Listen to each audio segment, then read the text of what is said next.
Hello, my name is Bryce Tubbs. With me today is Dr. Karen Dietz. She provides coaching and workshops in transformational communication and storytelling, impacting all aspects of work. It's for leaders who want to accelerate their growth and realize amazing results together with others. Thank you so much for coming on, Dr. Karen. Thank you for having me, Bryce. So it's great to be here. Excellent. What was life like before you got into coaching and consulting, and what was the catalyst that brought you into the field? Well, I think I've always wanted to be in coaching and consulting. And so I was working in the training industry, and I was, head of a training for an organization. And then from there moved over into being the head of training for a consulting company. And that's when I learned the consulting business. So that sort of started me on my journey. Now, I've always had training in stories and storytelling. I have a doctorate in folklore. And folklore is sort of like anthropologists. But what we do is we understand how knowledge, values, wisdom of a group or an organization, a community, how that knowledge, wisdom, and those values are transmitted through things like stories and storytelling. And when you think about that, you kind of go, well, hey, what business or leader wouldn't want to know about that, right? And it's certainly, applicable to coaches because there's a lot of knowledge, values, and wisdom that you're working with, with your clients. And how can they express those in meaningful ways in their work and their life and their careers? So, but in the early days, even though I had all this training in stories and storytelling, I couldn't tell anybody that because I'd never get hired. So, I became whatever they wanted me to be. And I still just did all the story work. I just never called it that, and I never told them that I never even mentioned that word until a couple colleagues around the year 2000 wrote some fabulous books on the importance of business storytelling. And I started to hear my clients, before meetings, when we would get together, they'd start talking about, oh yeah, maybe we should think about the story we need to share, or we should, do something a bit more with our stories and storytelling. So at that time, I was living in San Diego, and yet all of my clients were on Wall Street. So every other week, I was in New York City for a full week. And I did that for 5 years. Wow. So I was one of those road warriors. But, that takes a toll. Yeah. And at the end of 5 years, I'm kind of going, okay, something's got to change here. I didn't want to live in New York. And so I decided, well, okay, these books have been written. They're getting a lot of traction. My executives are talking about it. Maybe I can come out of the closet. And I took an assessment. I said, okay, who's got, storytelling training? Well, I do. Who's got a doctorate and that kind of a topic? And I said, I do. And who's worked with the executives? I go, well, I do. And who's been in business, right, for a long time? I go, well, that's me. So it's sort of like, get busy, girl. And so I did. And I left that particular position and went out on my own and just marketed myself as an expert in business storytelling for leaders and companies and individuals, and never looked back. Can I ask you this question? So what is the most misunderstood aspect of storytelling when it comes to being in business? I think the most misunderstood, that's a great question, Bryce. I think the most misunderstood part of storytelling is this notion that to craft a good story, you just need the formula. And it's not a formula. It's more like a grammar. So, you have a sentence that has a noun, a verb, adjective, adverb, a couple other elements. but you can craft that sentence and put those in any kind of arrangement you want, right?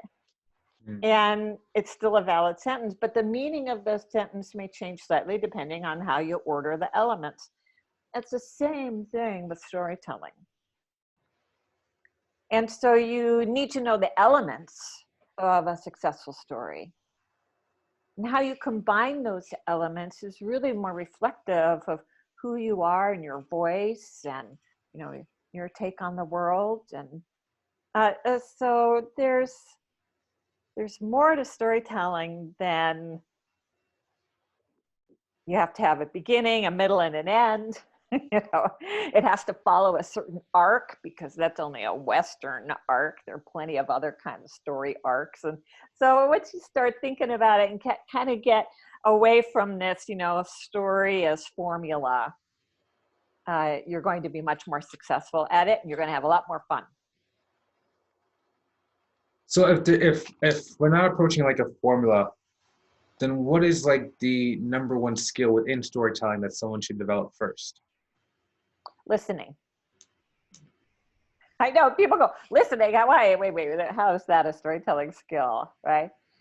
But here's a secret that very few people will tell you, is that listening is the first skill to master in storytelling. And all performance storytellers, people who make their living on the stage, sharing stories, right? Not actors, not, you know, that's drama, that's plays, right? But I'm talking about just live storytelling. Let me get up on stage and share one of my personal experiences with you. And there are plenty of people who do that as a living. And what they will always tell you as they're training new storytellers is the first skill that they have to build is listening. But what are you listening for, right? And why listening? And it's because you're listening for your audience. Who are they? What do they need? And then you're listening for the story that needs to be told so that you can meet their need. So you have to listen deeply to the stories within yourself that you have, and you have to listen deeply to the audience, and you have to find that place of connection. So that's a really important skill to build. Otherwise, you're standing up or you're sharing a story with somebody in conversation and it doesn't connect, right? Yeah. And then, you know, the person that is listening to is kind of going, why are they telling me that? And can we move on? Yeah. Right? So that's one part of the listening piece. The other part is knowing how to really listen a story out of someone. And to do it well, there are certain attitudes and behaviors that you need to adopt. And it's called appreciative listening. And that's one of the 5 types of listening that we have at our disposal, but it's the one that's the least recognized and least used. But it is also the most powerful, and particularly in coaching situations. That kind of appreciative listening becomes really, really critical. Yeah, I'm pretty bad at that. Don't worry, so many people are, right? Yeah. And it's just a matter of, okay, learning, right? And then you go, oh, that's what I'm supposed to be doing, okay, and then you're off and running. Yeah, like it depends on who I'm talking to and the mood, you know, because everybody has a pretty good story, or they have a story, you know, so it's really cool just to hear that. You know, kind of switching gears, like what is the vision for your life as far into the future as you want to go?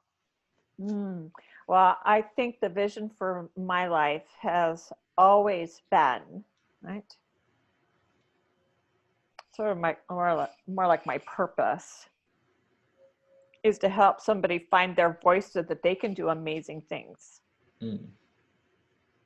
And when that happens, I'm just ecstatic. I mean, who would want that to happen multiple times a day?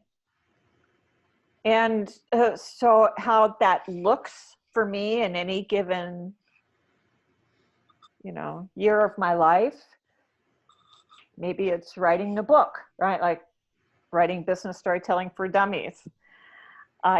Maybe it's working one-on-one with, corporate leaders. Maybe it is being connected with my colleagues across the globe and talking about what's our role of storytelling, as storytellers in business these days, right? What do our clients really need to help them through any crisis that they're experiencing? And so I don't have like a specific vision. It has to look like this. It's more like, if I'm helping people find their voice so that they can do amazing things, like change laws, that's what some of my clients have done, raise hundreds of thousands of dollars so that they can make a difference in the world, right? If they can, find themselves moving up into leadership ladders because they are amazing leaders. And now people are recognizing them for their leadership capabilities because they are effective communicators and storytellers. Then, wow, there's not to love about that. So I don't know that I answered your question. Well, I mean, it's personal, so it can be whatever you want, right? Mm-hmm. Let me ask you this question. Are you working on any new projects, programs, or anything new? Yes.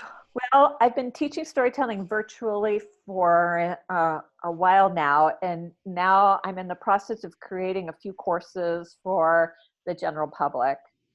And so I'm really excited about that because that will broaden the access people have to learning how to really harness transformational storytelling to help them achieve the things that they want to achieve in their lives. Mm-hmm.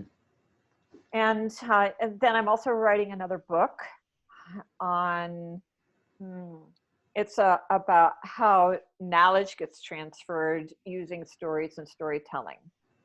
So that when you are in your company and maybe somebody's leaving and they've been there for 20 years, and then they walk away with all that knowledge, how do you need to start thinking about capturing and transferring that knowledge to other people? Yeah. And storytelling is your most effective way to do that. So, it's helping. So this book is about that. And I have some co-authors who I'm writing that book with. So. Nice. Where can people go to either learn more about you? Where can they go to connect with you further?